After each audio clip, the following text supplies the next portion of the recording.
Մեծարգո պարոն վարչապետ, հարգելի գործընկերներ, նվազումը պայմանավորված է ինքնավար կայանների արտադրածով, երբ որ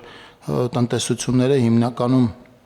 փոքր տնտեսությունները մինչև 15 կիլովատ իրենք արտադրում են, այդ պայն իրենք սպառում են եւ դա չի արտացոլվում մեր արտադրանքի ընդհանուր ծավալի մեջ, դրանով է պայմանավորված, որտեղ վերջին տարիներին արևային կայանների թիվը էականորեն ավելացել է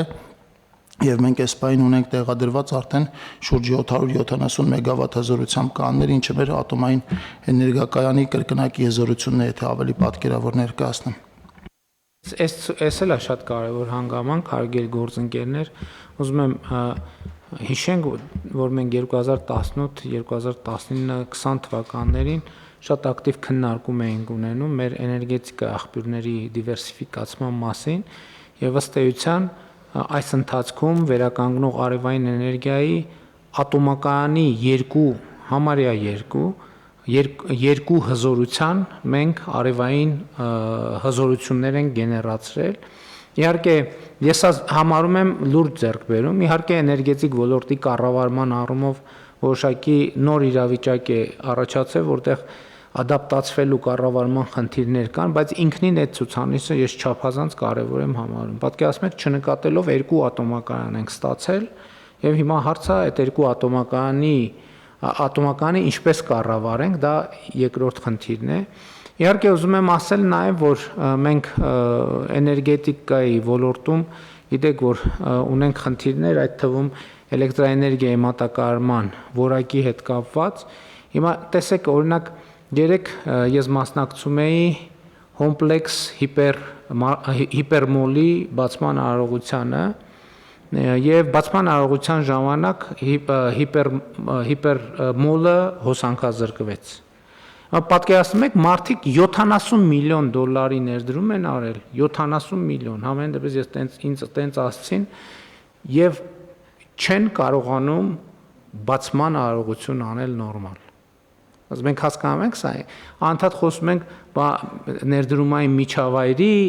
բարելավում եւ այլն եւ այլն։ Այստեղ երկու տարբերակ կա։ Իհարկե ես ասել եմ, մի տարբերակն է, որ հատուկ սաբոտաժ է արվել, մյուս տարբերակն է, որ համակարգը տեխնիկապես ի վիճակի չի։ Երկու դեպքում էլ մենք բոլոր գծերը անցել ենք եւ իրանք բոլոր գծերը անցել են եւ այն ինչ որ ասել եմ, մենք առաջիկայում արդեն պետք է անցնենք դրա իրագործման փուլին։ Իհարկե, process-ը չի լինի մի փուլանի, բայց ակնհայտ է, որ պետությունը պետք է շատ արագ վերցնի Հայաստանի էլեկտրական ցանցեր ՓԲ կառավարումը եւ հետագա գործընթացները պետականացման եւ անկերության կառավարման արդյունավետության ուղղությամբ պետք է արագ եւ արդյունավետ իրականացնենք։ Իհարկե հարցը քաղաքական մակարդակով մենք քննարկվել է քաղաքացիական պայմանագիր կուսակցության վարչության նիստում։ Ես գիտեմ, որ ազգային ժողովի քաղաքացիական պայմանագիր խմբակցությունը նույնպես քննարկումներ է ունեցել եւ այդ թվում կառավարության գործընկերների մենք համատեղ աշխատանքով նաեւ օրենքի նախագիծ է արդեն դրվել փոփոխություն բանի օրակարգում այսօրվա ընդգրկված է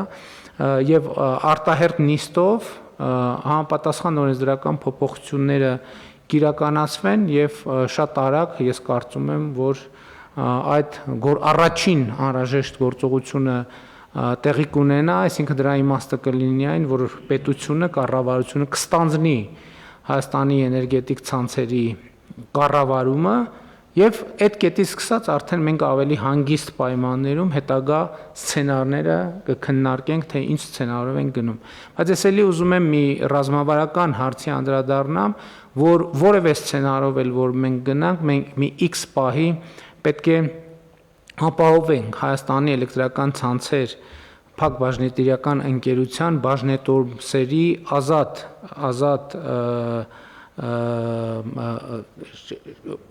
բաժանորդագրության հնարավորությունը,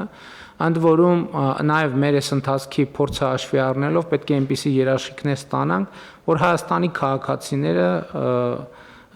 ոչ թե կամ առնվազն ոչ միայն ընկերությունները, ոչ միայն կորպորացիաները, այլև քաղաքացիները իրենց խնայողությունները հնարավորություն ունենան ներդնել, այսինքն բաժնետոմսեր ձեռք բերել։ Ես ուզում եմ մեզ հիշեցնել նաև, որ մենք նման ռազմավարական նպատակ ունենք նաև Զանգեզուրի պղնձամոլիբդենային կոմբինատի պարագայում, որպեսզի մեր քաղաքացիները իրենց հնարավորություններով հնարավորություն ունենան որոշակի բաժնետոմսեր ձեռք բերել եւ ժառանգել իրենց երեխաներին, իրենց սերունդներին կամ չգիտեմ, օգտագործել հետագայում այնպես, ինչպես իրենք են ուզում։ Ես ուզում եմ սա արձանագրեմ, որ սա մեր գործընթացների եւ մեր հարուցած գործընթացների վերջնակետերից, կարևոր վերջնակետերից եւ արդյունքներից մեկը պետք է լինի։